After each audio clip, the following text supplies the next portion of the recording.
Експозиція кімнати музею присвячена висвітленню життя і діяльності видатної особистості нашого земляка Івана Полюя.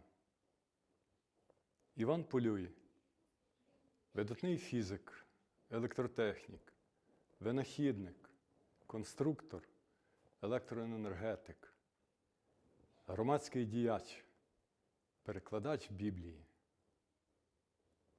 Його науковий геній полягав у багатогранності його таланту і високому рівні досягнень у кожній сфері діяльності.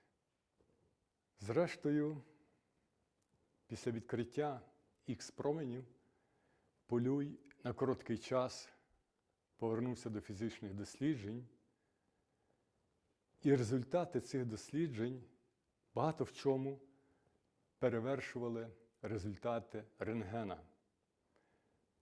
Не відкидаючи пріоритетність у відкритті Х-променів рентгена, ми мусимо сказати, що саме завдяки Полюю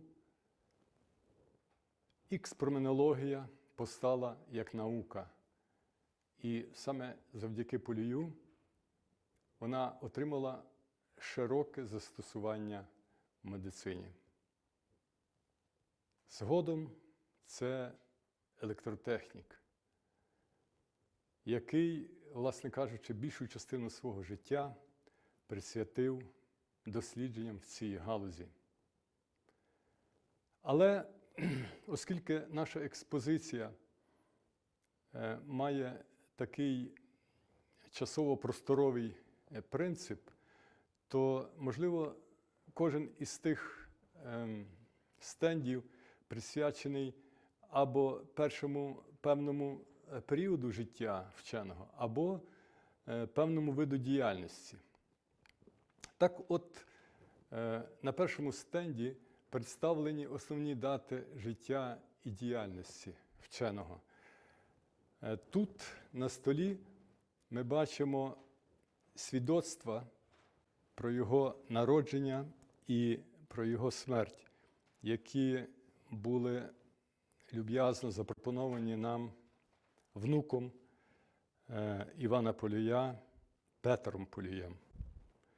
Наступний стенд присвячений тернопільському періоду життя Полюя. Навчання в Тернопільській гімназії, яка, на жаль, приміщення якої, на жаль, не збереглося по сьогоднішній день. Відбитки батьківської хати в Гримайлові. Відбитки листів, а також автобіографії, написаної власноруч Полюєм. Листів до своїх друзів по товариству «Громада», гімназіальному товариству «Громада», засновником якої був саме Іван Полюй. На цьому столі ми бачимо дуже цікаві документи, які висвітлюють наступний період життя Івана Полюя – це віденський період. Після завершення навчання у Віденській семінарії Полюй вирішив продовжити навчання у Віденському університеті на природничому факультеті, студіювати точні науки, які він дуже любив, якими він, власне кажучи, захоплювався. І тут, на цьому столі, представлені матеріали, які висвітлюють саме цей період життя. Зокрема, відбитки залікових книжок, студентських книжок Івана Полюя, з яких видно, хто саме читав лекції по тій чи іншій дисципліні. А це були видатні вчені, світила того часу. Тому й не дивно, що, мабуть, Полюй так глибоко захопився фізикою і не розставався вже з нею до кінця свого життя. Наступний стенд присвячений віденському і страсбурзькому періоду. Після завершення навчання у Віденському університеті Полюй отримує запрошення викладати фізику, зокрема молекулярну фізику і теплоту, у військовій академії в місті Рієка.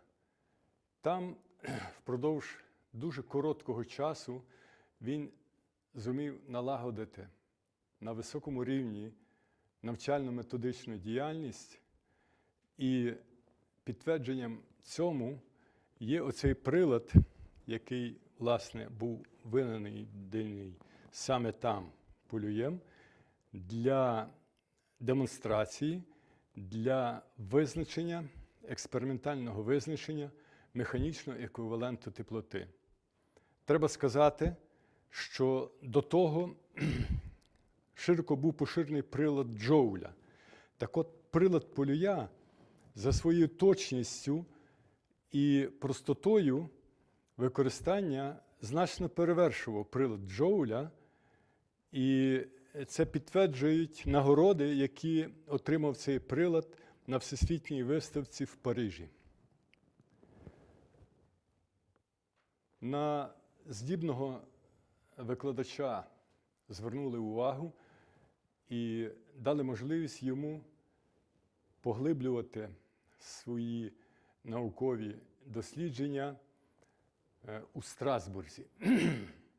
Тут Полюй захоплюється новим розгалуженням в фізиці, це газорозрядними процесами, зокрема катодними променями. Тут Полюй доводить до завершення свої наукові праці з молекулярної фізики і представляє до захисту дисертацію, про яку дуже добре відгукнувся світило тогочасне фізичної науки, зокрема молекулярної фізики, творець молекулярно-кинетичної теорії Людвіг Больцман. Ми маємо можливість ці відгуки тут побачити і ознайомитися з ними. Тут бачите відбитки цих праць, важливіших праць Івана Полюя, присвячений саме молекулярній фізиці. Як я вже сказав, ці праці поширювали молекулярно-кинетичну теорію на область реальних газів. Треба сказати, що в той час атомістичні ідеї, молекулярні ідеї, вони ще потребували підтвердження. І навіть серед відомих науковців було багато особистостей, які не сприймали ці ідеї. Власне кажучи, потрібна ще була боротьба за утвердження цих ідей. І якраз праці Полюя цьому утвердженню. Після зацікавлення газорозрядними процесами, досліджуючи катодні промені, Полюй зумів досягнути дуже цікавих, оригінальних і актуальних результатів щодо катодних променів. Про їхню актуальність свідчить той факт, що цими працями цікавилися, як я вже згадував на початку, і на американському континенті, і в Європі. Але доля склалася так, що Полюй змушений був залишити ці свої дослідження, оскільки постійної, добре оплачуваної роботи в Віденському університеті він не отримав. Не було вакантної посади професора на той час. І Полюєві приходилося працювати асистентом в лабораторії професора Лянга. Це вже був зрілий вік, пора було подумати вже і про особисте життя. І хоча наука, вона завжди потребує жертв, але є якась межа. Після спроб Полюя неодноразових добитися якоїсь більш гідної посади,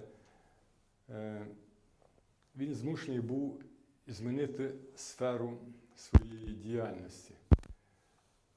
На той час, як і зараз, існувало це право протекції. І коли Полюй під час аудієнції з міністром освіти просив його надати якусь підтримку його науковим дослідженням для продовження його наукових досліджень, лабораторію чи кафедру, то міністр запитав: а хто вас рекомендує? На що Полюй відповів: мене рекомендують мої праці, результати моїх наукових досліджень. І після цього Полюй змінив орієнтацію. Оцей потужний база, яку він отримав, займаючись фізичними дослідженнями, дозволила йому дуже в короткому часі використати ці знання для прикладних цілей. Зокрема, це був час розквіту електротехніки, світлотехніки, зокрема. От Полюй конструює і вдосконалює вдосконалює лампи Едісона, і настільки вдало, що дуже швидко лампи Полюя стають набагато потужнішими, більш тривалими в експлуатації і надійними. Це привертає увагу промисловців, появляються гроші, появляється добре оплачувана робота. Полюй, не пориваючи зв'язку з Віденським університетом, все більше і більше втягується в цю нову ділянку роботи, нову ділянку досліджень, організовує фабрику і очолює фабрику по виробництву цих ламп освітлення, організовує електротехнічне товариство у Відні, засновує електротехнічний журнал. І під час однієї із міжнародних виставок чергових, які відбувалися в Австро-Угорщині в місті Штайрі, Полюєві лампи освітлювали не тільки територію виставки, але і прилеглі частини міста. Море світла – це було вперше в Австро-Угорщині. Це було так вражаюче, що цю виставку відвідували лише заради того, щоб побачити оцю ілюмінацію. Перші особи Австро-Угорщини. Серед них був і цісар Франц Йосиф. Буквально через місяць після цих відвідин Полюй отримує запрошення зайняти вакантну посаду, яка появилася на той час у Пражській, німецькій вищій технічній школі. Тобто школа в Празі, але це була німецькомовна школа. Полюй одружується, переїжджає в Прагу, це був 84-й рік, і, можна сказати, до кінця свого життя присвячує себе електротехніці. Там він відкриває в цій школі нову кафедру електротехніки. Там він складає новий курс електротехнічний. Там він працює над створенням модерного електротехнічного інституту. Оця активна діяльність Полія не пройшла безслідно. Через деякий час його обирають деканом механічного факультету, а згодом і ректором так званої німецької політехніки. Згодом Полюй стає дуже авторитетним експертом при будівництві електростанцій на території Австро-Угорщини. От на цьому стенді ми бачимо одну із таких електростанцій, яка була на той час найбільш потужною. І на цій фотографії видно і автора проекту. Це була особистість, яка всю документацію розробляла особисто, самостійно. Від найменшої дрібниці, від машин до будівництва приміщення. Як результат цієї діяльності сьогодні в наукових лексиконах, енциклопедіях ми зустрічаємо переважно інформацію про Полія як про видатного електротехніка. Хоча часто говорять і як про першого електроенергетика Європи. Хоча із сказаного вище ми бачимо, що внесок Полія у фізичну науку був не набагато меншим, ніж у розвиток електротехніки. На цьому стенді ми бачимо порівняння публікацій Рентгена і Полія, присвячених дослідженню Х-променів. Не претендуючи, не оспорюючи пріоритет самого відкриття, пріоритетність рентгена у самому відкритті Х-променів, мусимо об'єктивно зауважити, що після першого ж повідомлення Рентгена про відкриття, Полюй, маючи такий глибокий досвід дослідження газорозрядних процесів, а Х-промені виникають в тому місці, де катодні промені зустрічають на своєму шляху перешкоду. А катодні промені – це якраз була сфера успішної попередньої діяльності Івана Полія. І оця лампа Полія, як з'ясувалося 14 років пізніше після її конструкції, виявилася найбільш потужним на той час джерелом Х-променів. А тому Полій в дуже короткий час зміг підтвердити результати, початкові результати, отримані рентгеном, і провести свої власні дослідження цих променів. Результати цих досліджень були опубліковані в доповідях Віденської академії наук.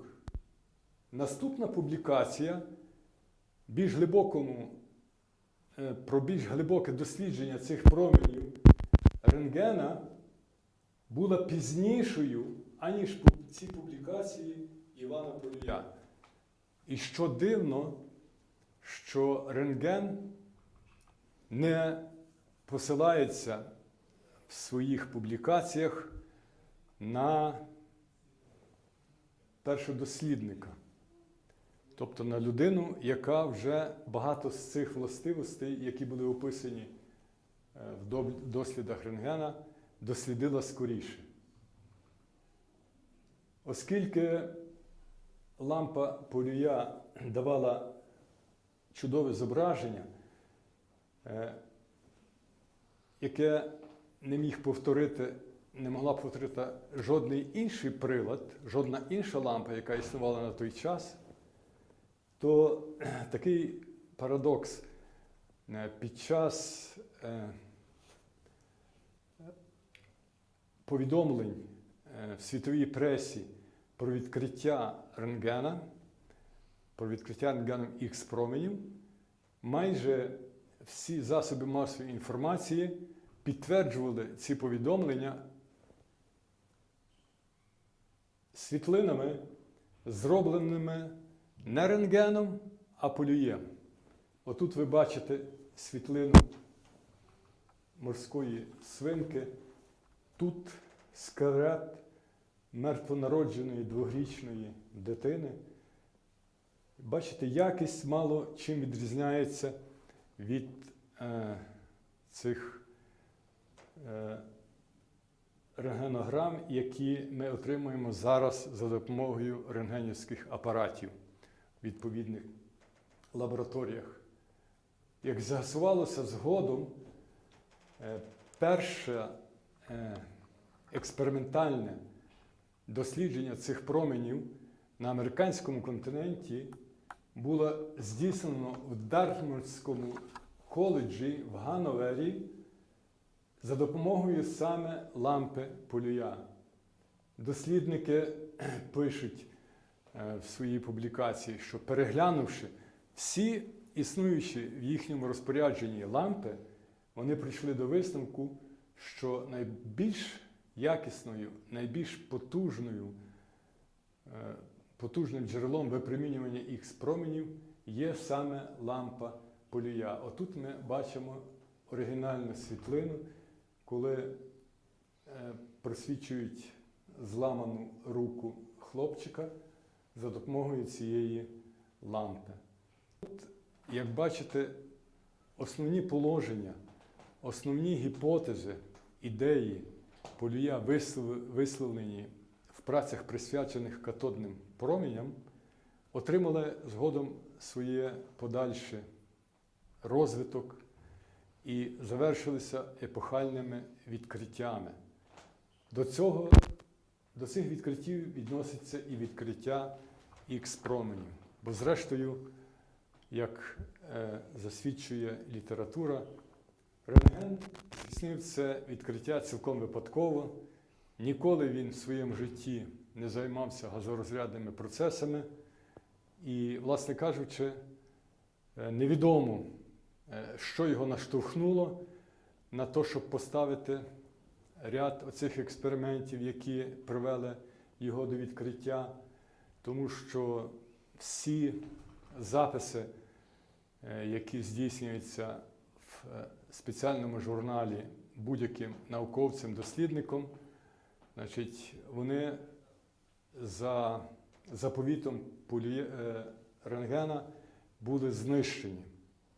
Але, незважаючи на це, ми повинні говорити не про пріоритет Полюя у відкритті Х-променів, як це пишуть широко в засобах масової інформації, не тільки української, але і зарубіжної, а говорити про його внесок у реалізацію цього відкриття, а зрештою потім і у дослідження властивостей і природи самих цих Х-променів. Так от, той самий Ленард, який належав до числа дослідників катодних променів, продовжував займатися цими питаннями, і коли пробила слушна година, він виставив претензії рентгенові щодо пріоритетності відкриття. І Нобелівський комітет для того, щоб захистити рентгена від нападок, небезпідставних нападок Ленарда, був змушений присудити Ленарду другу Нобелівську премію в галузі фізики за дослідження саме катодних променів. А як ми вже згадували, найбільш вагомий внесок в дослідження цих променів здійснив саме Полюй. Тому, неможливо, а було б, мабуть, більш справедливо і об'єктивно, якби ця друга Нобелівська премія була розділена між двома дослідниками – Ленардом і Полюєм. Але на той час Полюй був вже такою відомою особистістю в галузі електротехніки, настільки стабільною в своїй діяльності і в своєму житті, що він не хотів займатися оцією кропіткою роботою по переконанню пріоритетності своїх досліджень. Йому вистачало тої слави, яку він зажив завдяки своїм електротехнічним дослідженням. Але для нас, українців, все оце вище сказане, а саме наукова діяльність Полія, було б недостатнім для того, щоб так високо цінувати цю особистість. Для нас, українців, Полюй дуже цінним є тим, що попри свою наукову заангажованість, він ніколи не забував про нужди і потреби знедоленого українського народу. Ще будучи студентом гімназії Тернопільської, він вже разом з своїми побратимами працював над перекладами, над підготовкою україномовних підручників для українських шкіл та гімназій, яких на той час ще не існувало. Згодом Полюй приклав дуже багато зусиль для, вже будучи на посаді будучи на посаді професора, завідувача кафедри і радником цісарського двору, він приклав багато зусиль для того, щоб ці школи і гімназії були відкриті тут, в Галичині. Зокрема, мабуть, багато хто з вас знає про довготривалу боротьбу за відкриття у Львові Львівського університету, Українського університету. Тут якраз на цьому стенді і представлена громадська діяльність Івана Полія. На окреме увагу, на окреме слово заслуговує діяльність Полія по перекладу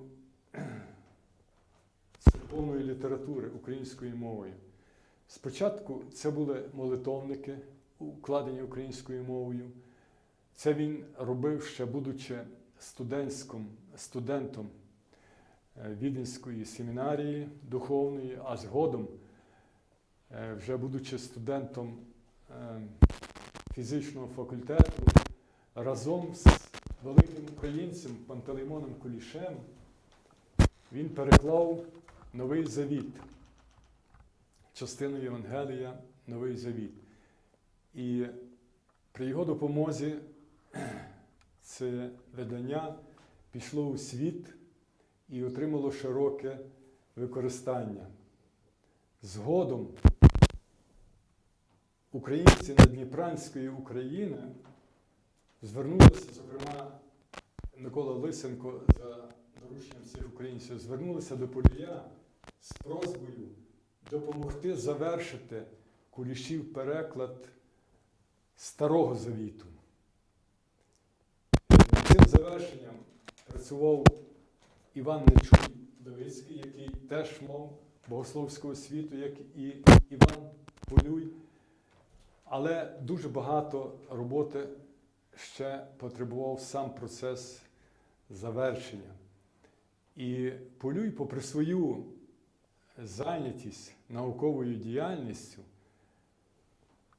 дуже багато часу присвятив завершенню цього перекладу і виходу у світ повного першого українського перекладу Біблії, яке було здійснене Британським біблійним товариством.